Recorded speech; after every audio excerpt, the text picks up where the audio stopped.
Forged in Idaho with Sam Kane. Yes, sir. All right. So, Sam, you're on my framing crew, my rough carpentry crew. Yeah. Okay. So you end up with a lot of different things, but yeah, primarily you do rough carpentry for Forged with Jay and crew. And tell us a little bit about yourself. What do you do? Yeah. Like, what do I do in my free time, or what do I do with Yes. work? Free time. Yes, both. Okay. We'll start with free time because that's the fun one, right? I'm a little bit of a jack of all trades. So I like I'll play video games with the best of them, and then I'll go out the next day and go cross country skiing or hiking or backpacking. I love being outdoors, especially like I'm the weird guy that's like, oh, it's raining outside, sweet, let's go for a hike. I love that kind of stuff. Spending time with my wife, that's a big one.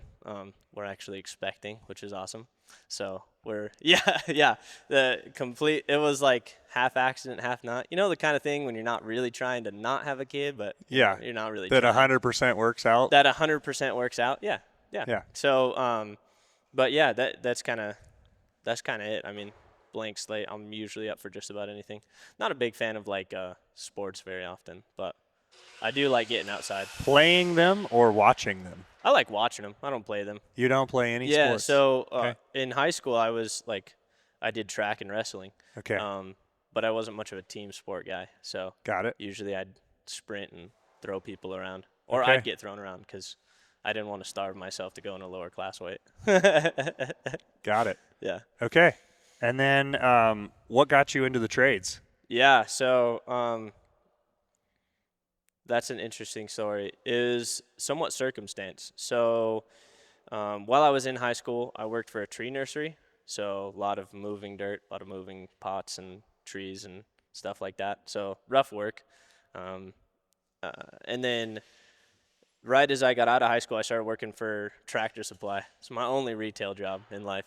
And it just kind of, I wasn't getting paid too terribly much, and I felt like I was working pretty hard. Ironically, that's like my biggest injury was at a retail store, which doesn't make any sense. But one of the guys that was a good friend of mine through high school, he called me up and he's like, "Hey, I know you're a hard worker. We need an extra guy, and I can trust on you." And I was like, "Sweet." So I went out and we started doing a build out there, and then just kind of ever since then, trades has always called me back. So, like, I had a stint where I worked for hotel maintenance, which was a cushy job, but, like, you don't get paid nothing, and it's honestly boring. Yeah. But and then I did a stint at a bank as a teller for about a year. But every time, I'd always go back to construction. Yeah. I don't know what it is. It jives with me. I feel accomplished when I do things, and so. Yeah, I don't know. It's easier for me to get to that than just about anything else. And I've tried a couple of things. So Yeah. just necessity. Yeah. I think it's fantastic to have some background of doing some work that was just totally off base. You know, I remember when I was younger, I was raised and I had a whole bunch of cool blue collar jobs, and I was actually feeling like I needed to go work at McDonald's just so I could actually experience a terrible job, Yeah. a mindless terrible job. Oh, yeah. So it's funny to hear you explain those things, but that truly is what makes you grounded in what you're currently doing. Oh, yeah. Right? Because Yeah. you've shown up to some miserable work, for us. And, I mean, the attitude and the willingness to keep showing up to it kind of comes with the experience of knowing what else is out there and recognizing that all jobs are jobs. Yeah. And really the reason you want to show up to work is the biggest thing that young men need to answer. Yeah. Like, Yeah. do you want to get something done or do you want a cushy job?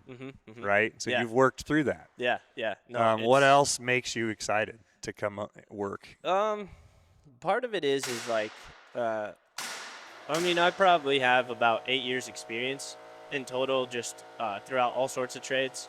But I think what really kind of gets me excited is like showing up to a job and then like cranking it out that day. And then at the end of the day, you look back and you're just like, for lack of a better term, damn, like we cranked it out today. And that's just always been a real driver for me. And then obviously you always learn. Like as much as like you could be, 20 plus years into it and you'll still have a job where like somebody comes up with something or somebody does something and it's like, oh wow, like that was fantastic. Like we should do that again next time. And so you always learn little tricks throughout your entire career.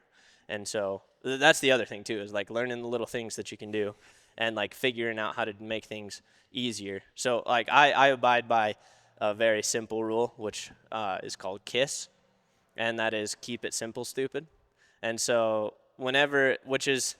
it's a double-edged sword, because in some circumstances it's really good, because instead of standing there scratching your head around something, you just dive in and start slapping it up. It can be a bit of a problem because sometimes when you dive in and slap it up, there's times you have to go back and redo stuff. However, I don't know, I guess my philosophy with that is at least I went through and at least I got it done, got it taken care of. And then if I need to go back and fix something, that's something I'm willing to do, instead of taking an additional, hour or two to try and hash out what needs to be done next. Yeah. It's, you're speaking to my heart with that, because it's like the fact of the matter is what we are doing, the principles of warfare apply very significantly, right? We always want to be gaining ground. We never want to lose ground. Yep. But how do you lose ground? By messing it up, by getting overwhelmed by what you failed to see or observe or understand. And you guys do a good job of trying to understand what's going on around the task that you're doing, and always evaluating your system. What would you say to young men as they look in chasing you into the trades of like, how do systems affect you as in your abilities to do good work? Understanding them. Yeah. When it comes to construction, one of the first things that I learned right off the bat is that every trade that comes in before you or after you is important. So, like, framing is a great example, right? So framing reflects what the foundation does. So if a foundation is bowed a little bit, sometimes you'll be able to see that in the framing. It's up to the framers to try and fix that, right? And then the drywallers come in after the framers. If any of the framing is kind of funny, then the drywallers, it's going to reflect in the drywall, and it's their job to try and fix that. And then you have like trim carpentry, you have electrical, plumbing, all of that reflects on one another.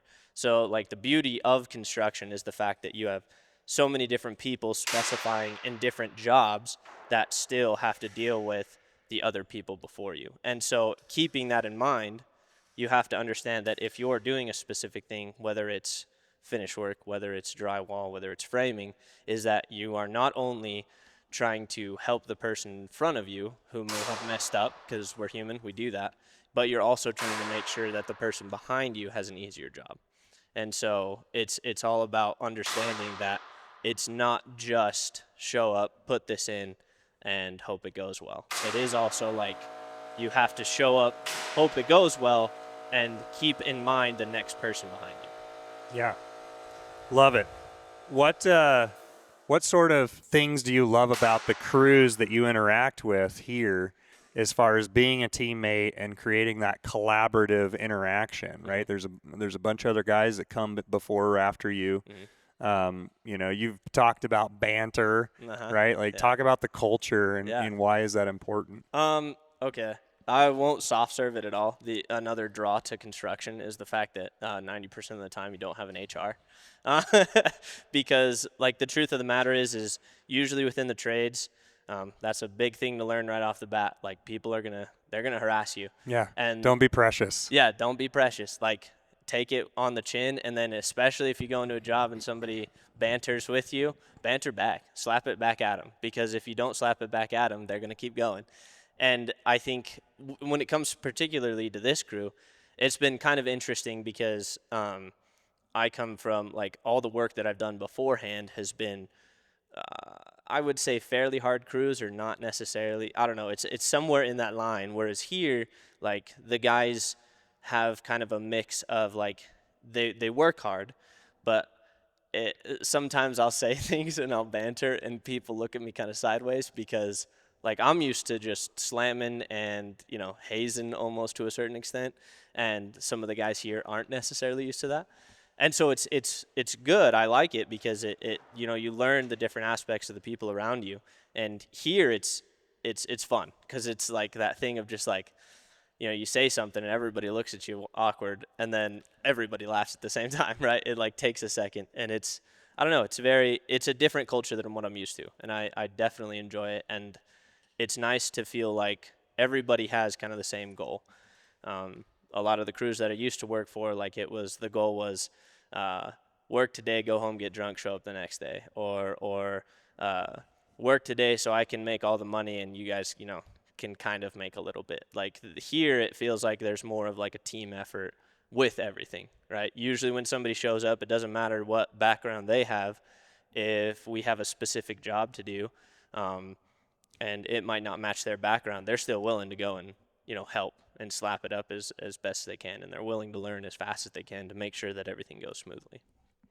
Yeah, it's fun to talk about banter because I think banter flourishes in any sort of culture of getting work done where it gets really hard. Mm-hmm. And what's going on there is you're testing each other. Mm-hmm. Who's gonna fold? Who's gonna crumble in the face of adversity? Mm-hmm. Right?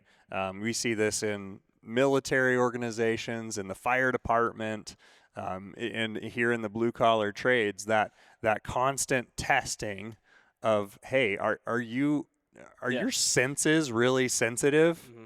Or do I need to crush them a little bit so you don't feel so precious when it's miserable and cold and you want to think about yourself, right?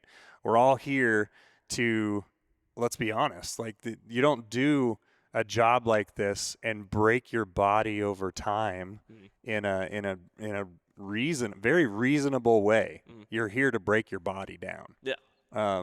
You're going to get used up a bit. And I think there's something so sacrificial and glorious about that. I want you guys to be safe. Wear your earplugs, wear your eye protection, don't fall off ladders. All those simple things go without saying. But at the same time, the respect that people have for blue collar tradesmen is rooted in that. Yeah. Your willingness to lay your life down for others to build them things. What about that as far as your family's concerned? Like, what do you the conversations with your wife look like regarding you being a tradesman? It's a double-edged sword. Sometimes she'll be like, hey, you should get out of the trades because, I'll go home and I'll be like, oh, my back, or, whatever. And then there's other times where it's more of, like we're excited because it's like if we wanted to buy a beat up house, we could buy a beat up house because I could repair literally almost everything in it. So it's a back and forth thing. And what you talk about, like that sacrificial side of things, that resonates with me. So I have like 2 or 3 verses that I always think about. One of them's tattooed on my arm, but it's the first one is oh gosh, I'm gonna get the reference wrong.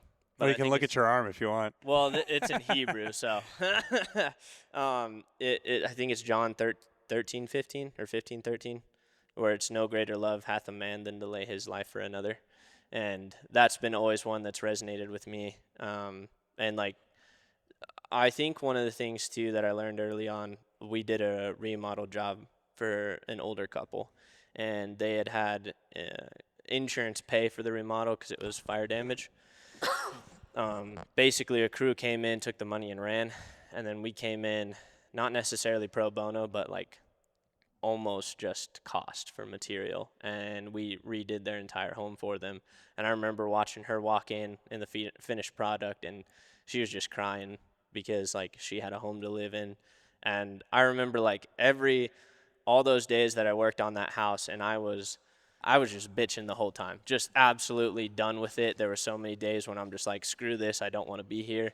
As soon as she walked in and she started crying and started giving every single one of us hugs, that was when I was like, wow, like there's an importance to this. Yeah. And I think it's I think sometimes people get a little distracted by the fact that, like, they're spending money to build a house, and that's, you don't want to spend a ton of money on a house. But the truth of the matter is like, usually, especially with us for sure, like, we're trying to make sure that we give you a home. Like, yes, there's a transaction included, but we want to make sure to give you a home. And if more people kind of understood that, in some circumstances, like, blue collar sucks, and yes, like, we're all beating ourselves up, but we're doing it for other people, and a little bit for ourselves too, because it's nice to know that I can repair a wall in my own house, kind of thing. But Yeah, no, there's a very strong message there. There's a great quote. Everybody wants to change the world, but nobody wants to help mom with the dishes, right? And you really are, in doing the work of building things. You're changing the world, right? You're building a better town. You're building a better country. You're improving a place where you are, and people are choosing to move here in record numbers, right? Like, and you're satisfying that need. People say, well, the prices of homes are too high. Well, I guess we should satisfy the supply to bring more. the prices down, right? Like, you're literally trying to fix the problem for people. Sometimes we come across the enemy because, like, oh, we're charging so much for houses, and it's like, well, yeah, look at these guys; they're really valuable. I wish we had more of them, right? But yeah, you're changing the world in a positive fashion by laying your life down in small ways every day, and that's a huge reason to show up and do the trades. You love to speak about the philosophy behind things. You like to speak your thoughts in a long form way. What do you have your own podcast? Yeah, I do. It's okay. Well, I'll just do the regular pitch. So it's called Restless Masses. The idea behind it was that I always felt kind of restless. Like, I'd look at just how the world, or how basically the United States was going, and the world follows after. But and I'd see all these different things that people are talking about, and felt like I was kind of just in this weird kind of loop of stuck in place of where I was at, but I felt restless, right? I didn't feel like it was enough. I didn't feel like, and I would talk to other people, and they would feel kind of similar, right? There was something more, something that was needed.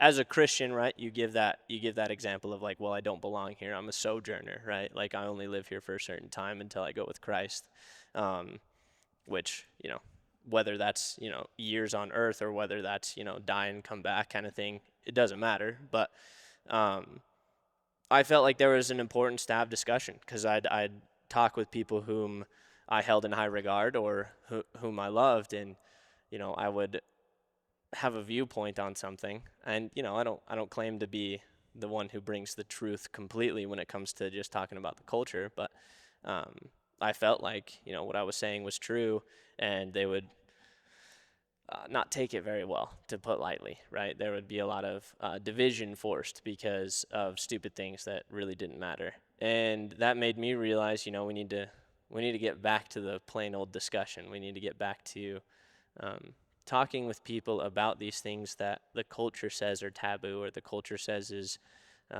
wrong, right? Like talking about your faith, or talking about how you feel about certain political aspects, how you feel about certain philosophical aspects. Like, I think hedonism is terrible, but you could talk with, a good portion of people that would say it's the greatest way to live, kind of thing. And if you can't vet that ideology, or vet that viewpoint with other people who think differently, then how are you supposed to even, defend your point? Like, how are you living in this situation of only saying one thing without being influenced by others, right? And I think so many people live in their own bubble, and they need to get out of it, and they need to realize that just because I have a different cultural or political viewpoint than you doesn't mean that I'm not willing to help you, right? And the culture's trying to put it in a divisive frame of just like, oh, you think differently, I'm not going to help you.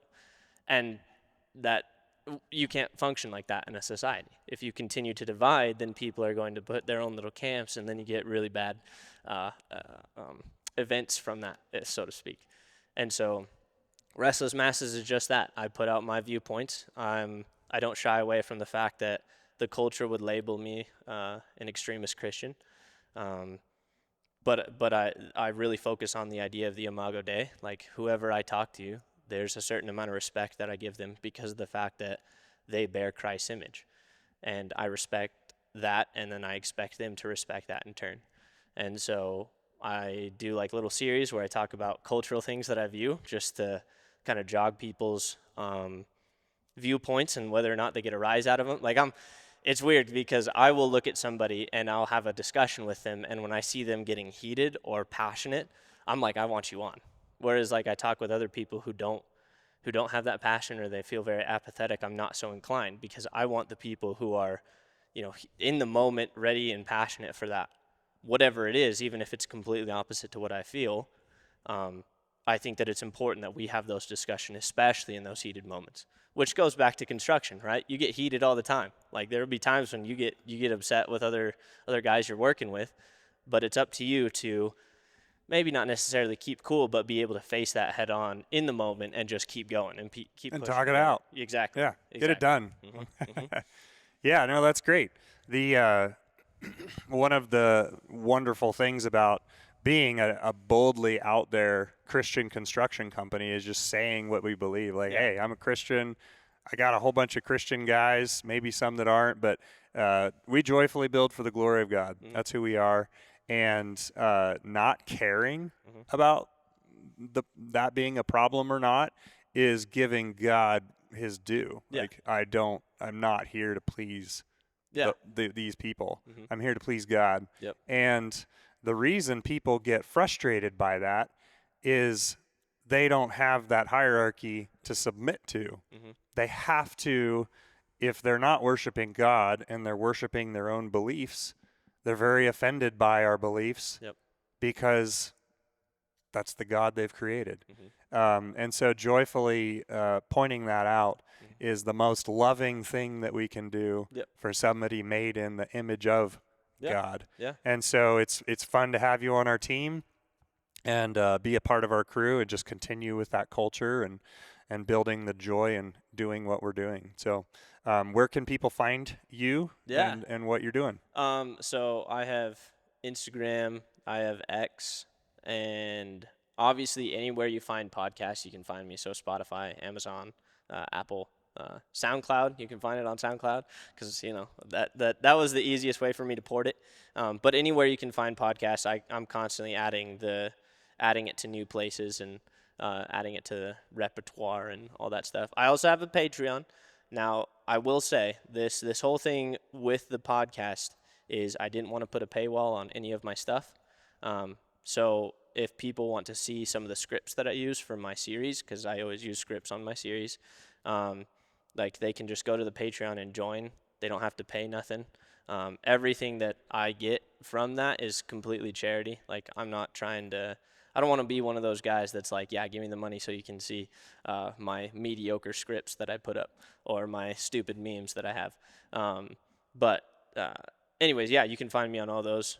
There's also a Facebook page, but I'm hardly on Facebook, so you can never find it there. So Restless Masses, all of those, easy, super easy. Great. Sam Kane, thanks for being on the crew, man. Yeah, thank you.